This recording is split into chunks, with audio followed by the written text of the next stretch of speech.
सर्वप्रथम तो भगवान गणेश जी को नमस्कार है। अब मैं आपको बृहस्पतिवार की व्रत कथा सुनाऊंगी। आप ध्यान से सुनिए। भारतवर्ष में एक प्रतापी और दानी राजा राज्य करता था। वह नित्य गरीबों और ब्राह्मणों की सहायता करता था। यह बात उसकी रानी को अच्छी नहीं लगती थी।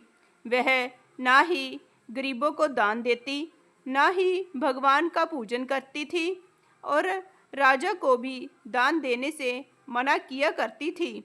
एक दिन राजा शिकार खेलने वन को गए हुए थे, तो रानी महल में अकेली थी। उसी समय बृहस्पति देव साधु वेश में राजा के महल में भिक्षा मांगने के लिए गए और भिक्षा मांगी। रानी ने भिक्षा देने से इनकार कर दिया और कहा, हे साधु महाराज, मैं तो दान पुण्य से तंग आ गई हूँ। मेरे पति सारा दिन धन लुटाते रहते हैं। मेरी इच्छा है कि हमारा सारा धन नष्ट हो जाए, फिर ना रहेगा बांस, ना बजेगी बांसुरी। साधु ने कहा, देवी, तुम तो बड़ी विचित्र हो। धन संतान तो सभी चाहते हैं, पुत्र और लक्ष्मी तो पापी के घर भी होने चाहिए। यदि तुम्हारे पास अधिक है तो भूखों को भोजन दो, प्यासों के लिए प्याऊ बनवाओ, मुसाफिरों के लिए धर्मशालाएं खुलवाओ। जो निर्धन अपनी कुंवारी कन्याओं का विवाह नहीं कर सकते, उनका विवाह करवा दो। ऐसे और भी कई काम हैं जिनके करने से तुम्हारा यश लोक परलोक में फैलेगा। परंतु रानी पर उपदेश का कोई प्रभाव नहीं पड़ा। वह बोली, महाराज, आप मुझे कुछ न समझाएं। मैं ऐसा धन नहीं चाहती जो हर जगह बांटती फिरूं। साधु ने उत्तर दिया, यदि तुम्हारी ऐसी इच्छा है तो तथास्तु। तुम ऐसा करना कि बृहस्पतिवार को घर लीपकर पीली मिट्टी से अपना सिर धोकर स्नान करना, भट्टी चढ़ाकर कपड़े धोना। ऐसा करने से तुम्हारा सारा धन नष्ट हो जाएगा। इतना कहकर वे साधु महाराज वहाँ से अलोप हो गए। साधु के अनुसार कई बातों को पूरा करके रानी को केवल 3 बृहस्पतिवार ही बीते थे कि उसकी समस्त धन संपत्ति नष्ट हो गई। भोजन के लिए राजा का परिवार तरसने लगा। तब एक दिन राजा रानी से बोला कि हे रानी, तुम यहीं रहो, मैं दूसरे देश को जाता हूँ, क्योंकि जहाँ पर सभी लोग मुझे जानते हैं, इसलिए मैं कोई छोटा कार्य नहीं कर सकता। ऐसा कहकर राजा परदेश चला गया। वहाँ वह जंगल से लकड़ी काट कर लाता और शहर में बेचता। इस तरह वह अपना जीवन व्यतीत करने लगा। इधर राजा के परदेश जाते ही रानी और दासी दुखी रहने लगी। एक बार जब रानी और दासी को 7 दिन तक बिना भोजन के रहना पड़ा, तो रानी ने अपनी दासी से कहा, हे दासी, पास ही के नगर में मेरी बहन रहती है। वह बड़ी धनवान है। तू उसके पास जा और कुछ ले आ, ताकि थोड़ी बहुत गुजर बसर हो जाए। दासी रानी की बहन के पास गई। उस दिन गुरुवार था और रानी की बहन उस समय बृहस्पतिवार व्रत की कथा सुन रही थी। दासी ने रानी की बहन से अपनी रानी का संदेश दिया, लेकिन रानी की बड़ी बहन ने कोई भी उत्तर नहीं दिया। जब दासी को रानी की बहन से कोई उत्तर नहीं मिला, तो वह बहुत दुखी हुई और उसे क्रोध भी आया। दासी ने वापस आकर रानी को सारी बात बता दी। सुनकर रानी ने अपने भाग्य को कोसा। उधर रानी की बहन ने सोचा कि मेरी बहन की दासी आई थी, परंतु मैं उससे कुछ नहीं बोली, इससे वह बहुत दुखी हुई होगी। कथा सुनकर और पूजन समाप्त करके वह अपनी बहन के घर आई और कहने लगी, हे बहन, मैं बृहस्पतिवार का व्रत कर रही थी। तुम्हारी दासी मेरे घर आई थी, परंतु जब तक कथा होती है तब तक ना तो उठते हैं और ना ही बोलते हैं, इसलिए मैं भी नहीं बोली। कहो दासी, क्यों गई थी? रानी बोली, बहन, तुमसे क्या छिपाऊं? हमारे घर में खाने तक को अनाज नहीं है। ऐसा कहते कहते रानी की आंखें भर आई। उसने दासी समेत पिछले 7 दिनों से भूखे रहने तक की बात अपनी बहन को विस्तार पूर्वक बता दी। रानी की बहन बोली, देखो बहन, भगवान बृहस्पति देव सबकी मनोकामना को पूर्ण करते हैं। देखो, शायद तुम्हारे घर में अनाज रखा हो। पहले तो रानी को विश्वास नहीं हुआ, पर बहन के आग्रह करने पर उसने अपनी दासी को अंदर भेजा तो उसे सचमुच अनाज से भरा एक घड़ा मिल गया। यह देखकर दासी को बड़ी हैरानी हुई। दासी रानी से कहने लगी, हे रानी, जब हमको भोजन नहीं मिलता तो हम व्रत ही तो करते हैं, इसलिए क्यों ना इनसे व्रत और कथा की विधि पूछ ली जाए ताकि हम भी व्रत कर सकें। तब रानी ने अपनी बहन से बृहस्पतिवार व्रत के बारे में पूछा। उसकी बहन ने बताया, बृहस्पतिवार के व्रत में चने की दाल और मुनक्का से भगवान विष्णु जी का पूजन करना चाहिए। केले की जड़ में पूजन करें तथा दीपक जलाएं, व्रत कथा सुनें और पीला भोजन ही करें। इससे बृहस्पति देव प्रसन्न होते हैं। व्रत और पूजन विधि बताकर रानी की बहन अपने घर को लौट गई। 7 दिन के बाद जब गुरुवार आया तो रानी और दासी ने व्रत रखा। गुड़साल में जाकर चना और गुड़ लेकर आई, फिर उससे केले की जड़ तथा विष्णु भगवान का पूजन किया। अब पीला भोजन कहाँ से आए, इस बात को लेकर दोनों बहुत दुखी थी। क्योंकि उन्होंने व्रत रखा था, इसलिए बृहस्पति देव उनसे प्रसन्न थे।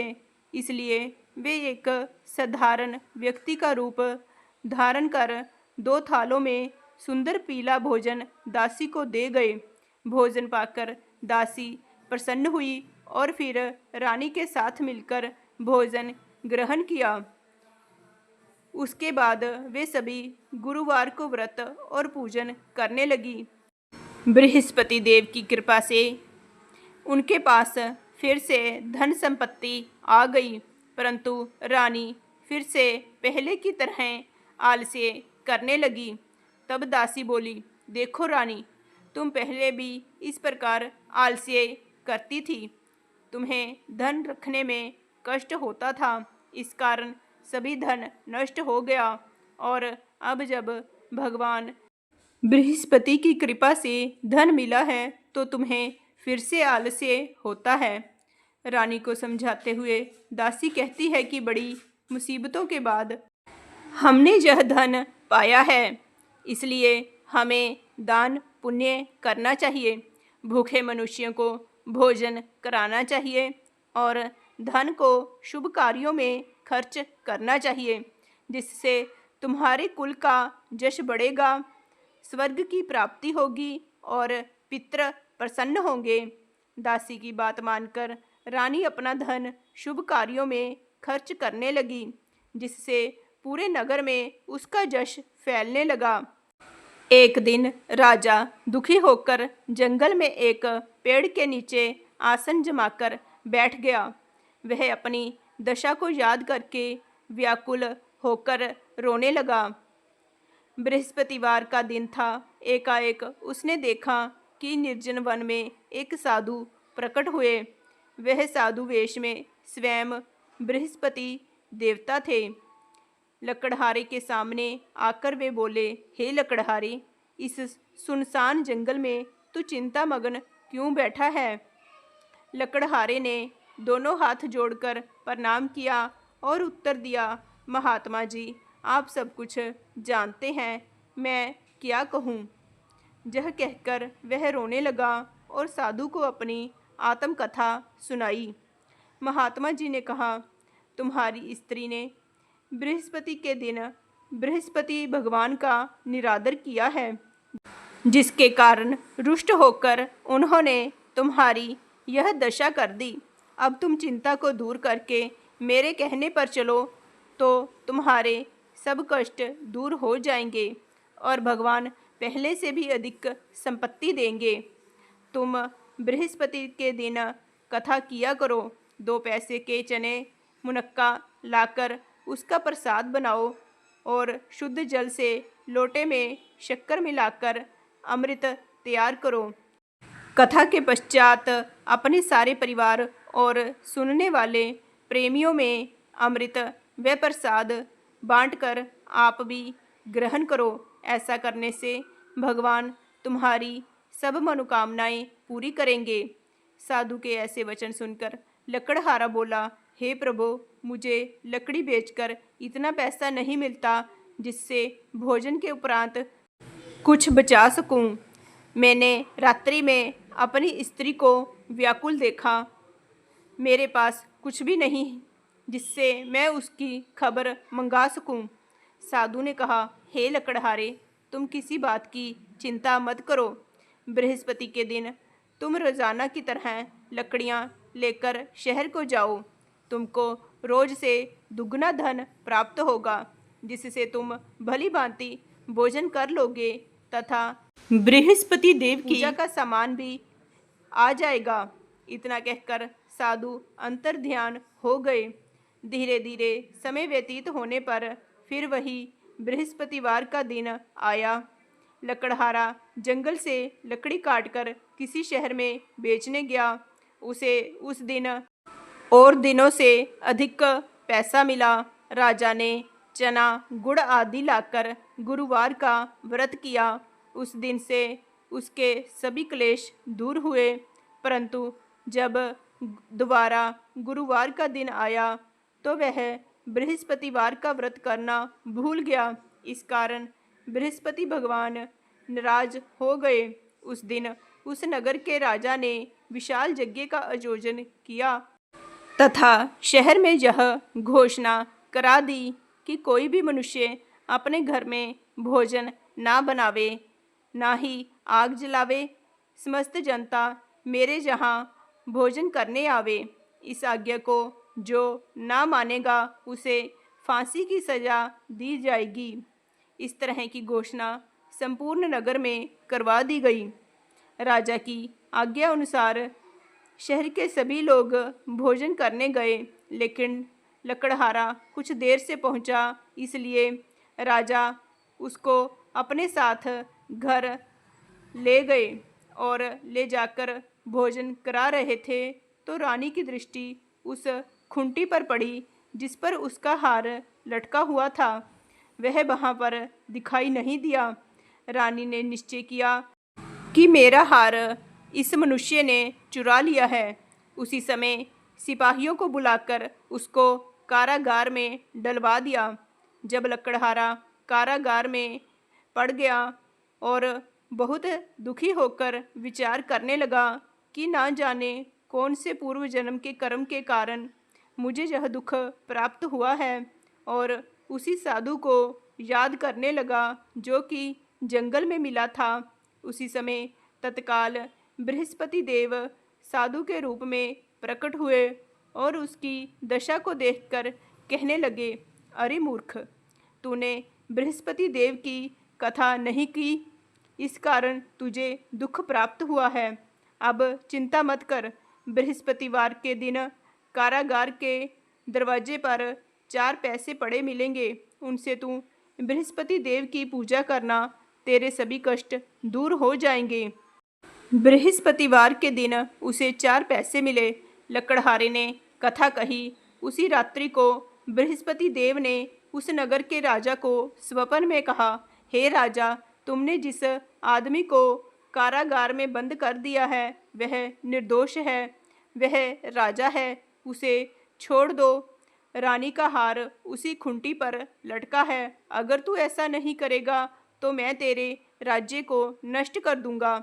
इस तरह रात्रि के स्वप्न को देखकर राजा प्रातःकाल उठा और खूंटी पर हार देखकर लकड़हारे को बुलाकर माफ़ी मांगी और लकड़हारे को योग्य सुंदर वस्त्र आभूषण देकर विदा कर दिया। बृहस्पति देव की आज्ञा अनुसार लकड़हारा अपने नगर को चला गया। राजा जब अपने नगर के निकट पहुंचा तो उसे बड़ा आश्चर्य हुआ। नगर में पहले से अधिक बाग, तालाब, कुएं तथा बहुत सी धर्मशाला, मंदिर आदि बनी हुई थी।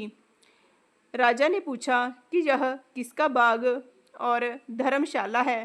तब नगर के सब लोग कहने लगे कि यह सब रानी और बांदी के हैं। तो राजा को आश्चर्य हुआ और गुस्सा भी आया। जब रानी ने यह खबर सुनी कि राजा आ रहे हैं तो उन्होंने बांदी से कहा कि हे दासी, देख राजा हमको कितनी बुरी हालत में छोड़ गए थे।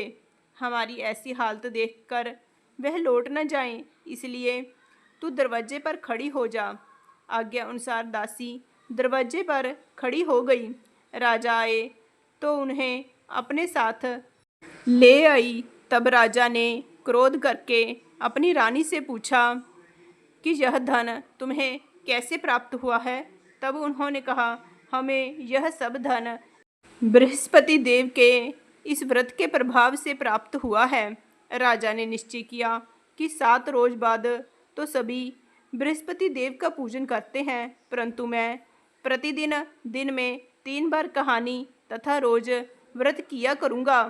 अब हर समय राजा के दुपट्टे में चने की दाल बंधी रहती तथा दिन में 3 बार कहानी कहता। एक रोज राजा ने विचार किया कि चलो अपनी बहन के यहाँ हो आवे। इस तरह निश्चय करके राजा घोड़े पर सवार हो अपनी बहन के यहाँ को चलने लगा। मार्ग में उसने देखा कि कुछ आदमी एक मुर्दे को लिए जा रहे हैं। उन्हें रोककर राजा कहने लगा, अरे भाइयों, मेरी बृहस्पति देव की कथा सुन लो। वे बोले, लो, हमारा तो आदमी मर गया है, इसको अपनी कथा की पड़ी है।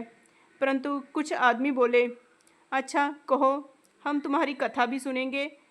राजा ने दाल निकाली और जब कथा आधी हुई कि मुर्दा हिलने लग गया और जब कथा समाप्त हो गई तो राम राम करके मनुष्य उठकर खड़ा हो गया।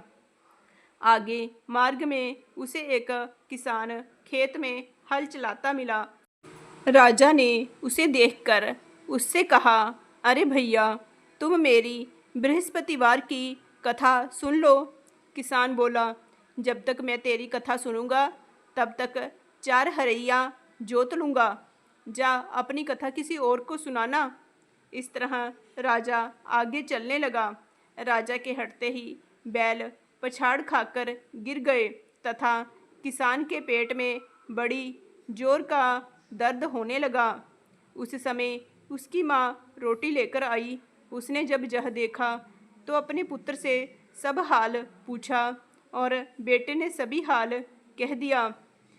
तो बुढ़िया दौड़ी दौड़ी उस घुड़सवार के पास गई और उससे बोली कि मैं तेरी कथा सुनूंगी, तू अपनी कथा मेरे खेत पर चलकर ही कहना। राजा ने बुढ़िया के खेत पर जाकर कथा कही, जिसके सुनते ही वह बैल उठ खड़े हुए तथा किसान के पेट का दर्द भी बंद हो गया। राजा अपनी बहन के घर पहुंचा। बहन ने भाई की खूब मेहमानी की। दूसरे रोज प्रातःकाल राजा जगा तो वह देखने लगा कि सब लोग भोजन कर रहे हैं। राजा ने अपनी बहन से कहा, ऐसा कोई मनुष्य है जिसने भोजन नहीं किया हो? मेरी बृहस्पतिवार की कथा सुन ले। बहन बोली, हे भैया, यह देश ऐसा ही है कि पहले यहाँ लोग भोजन करते हैं, बाद में अन्य काम करते हैं। अगर कोई पड़ोस में हो तो देख आऊँ। वह ऐसा कहकर देखने चली गई, परंतु उसे कोई भी व्यक्ति नहीं मिला जिसने भोजन नहीं किया हो। अतः वह एक कुम्हार के घर गई जिसका लड़का बीमार था। उसे मालूम हुआ कि उनके यहाँ 3 रोज से किसी ने भोजन नहीं किया है। रानी ने अपने भाई की कथा सुनने के लिए कुम्हार से कहा। वह तैयार हो गया। राजा ने जाकर बृहस्पतिवार की कथा कही, जिसको सुनकर उसका लड़का ठीक हो गया अब तो राजा की प्रशंसा होने लगी। एक रोज राजा ने अपनी बहन से कहा कि हे बहन, हम अपने घर को जाएंगे, तुम भी तैयार हो जाओ। राजा की बहन ने अपनी सास से कहा। सास ने कहा, हाँ चली जा, परंतु अपने लड़कों को मत ले जाना, क्योंकि तेरे भाई के कोई औलाद नहीं है। बहन ने अपने भैया से कहा, हे भैया, मैं तो चलूँगी, पर कोई बालक नहीं जाएगा। राजा बोला, जब कोई बालक नहीं चलेगा तब तुम भी वहाँ क्या करोगी? बड़े दुखी मन से राजा अपने नगर को लौट आया। राजा ने अपनी रानी से कहा, हम निर्वंशी हैं, हमारा मुँह देखने का धर्म नहीं है और कुछ भोजन आदि नहीं किया। रानी बोली, हे प्रभो, बृहस्पति देव ने हमें सब कुछ दिया है, वह हमें संतान भी अवश्य देंगे। उसी रात को बृहस्पति देव ने राजा के स्वप्न में कहा, हे राजा, उठ, सभी सोच त्याग दे, तेरी रानी गर्भ से है। राजा को यह बात सुनकर बड़ी खुशी हुई।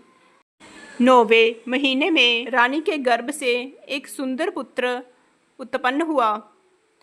तब राजा बोला, हे रानी, स्त्री बिना भोजन के रह सकती है, पर बिना कहे नहीं रह सकती। जब मेरी बहन आएगी तुम उससे कुछ मत कहना। रानी ने यह सब सुनकर हाँ कर दी। जब राजा की बहन ने यह शुभ समाचार सुना तो वह बहुत खुश हुई तथा बधाई लेकर अपने भाई के यहाँ आई। तभी रानी ने कहा, घोड़ा चढ़कर तो नहीं आई, गधा चढ़ी आई। राजा की बहन बोली, भाभी, मैं इस प्रकार ना कहती तो तुम्हें औलाद कैसे मिलती? बृहस्पति देव ऐसे ही हैं, जैसी जिसके मन में कामनाएं हैं सभी को पूर्ण करते हैं। जो सद्भावना पूर्वक बृहस्पतिवार का व्रत करता है एवं कथा पढ़ता है अथवा सुनता है, दूसरों को सुनाता है, बृहस्पति देव उसकी सभी मनोकामनाएं पूर्ण करते हैं। बोलिए बृहस्पति देव की जय, विष्णु भगवान की जय।